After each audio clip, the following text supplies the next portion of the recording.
Where is Your Altar? Written by Gabriel Agbo. Narrated by Dan Carringer. Introduction. An altar is a place of sacrifice. It is a place of worship. It is where the humans and the spirits meet regularly. Altars demand sacrifice, and sacrifices attract God.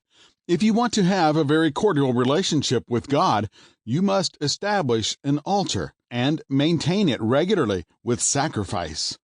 And I take for granted that you know that today's sacrifice is no more the animals, birds, candles, incense, grains, and burnt offerings, etc., but our lives dedicated to God. It is the holiness, dedication, praise, prayer, worship, meditations, and service we give to the Almighty. Today, we offer sweet-smelling, pleasing sacrifices to Him by living a holy and dedicated life. The life we live ascends to Him as a sweet-smelling savour, as a pleasing odour. Now, I ask, are you living as a sacrifice to Him? Do you have an altar? Do you have an altar for your family? Where do you pray? Do you have a dedicated place and time for it? Do you give Him enough praise and worship? Do you know that heaven comes to wait for you at your regular time and place of prayer? Are you an altar to Him? Yes, He wants us to be mobile altars. And what of the heathen, the occult, the Satanists? Do they have their own altars? Can they affect us? This is an interesting book. Dedication.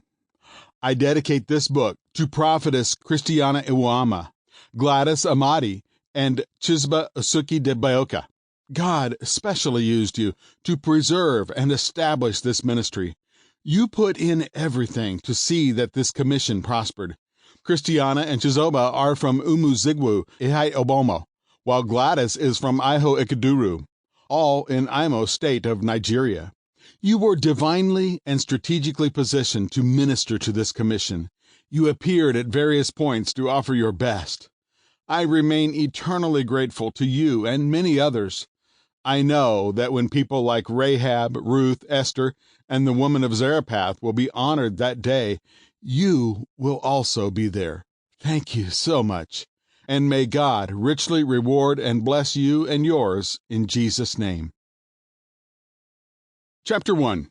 Where is your altar? An altar is a place where humans regularly sacrifice and relate to the spirits, the supernatural. Like we have already said in the introduction, you must have a functional altar, or at best be an altar for God, to have a cordial relationship with Him.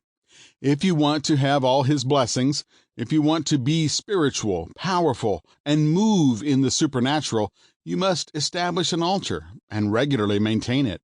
Now, the earliest we find an altar in the Bible is in the story of the deluge. The first thing that Noah did as he was disembarking from the ark after the flood was to build an altar and sacrifice to God. Note that the Bible also says that he selected the animals and birds approved for that purpose, that is, according to specifications. It is not enough just to serve God, but you must serve Him the way He wants. And what was the result? God was so pleased that He immediately began to speak to Noah. God cannot resist a proper sacrifice made on a holy altar. This is just what I have discovered from the Scriptures and from my personal experiences. Once the altar is right and sacrifice is according to specification, He will come down to accept it. Listen to this.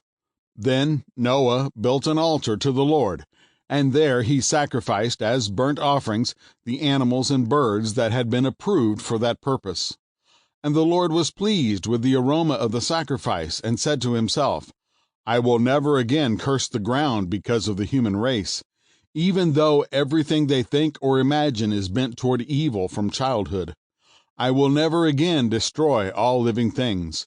As long as the earth remains, there will be planting and harvest, cold and heat, summer and winter, day and night. Genesis chapter 8, verses 20 through 22. Sample complete. Ready to continue?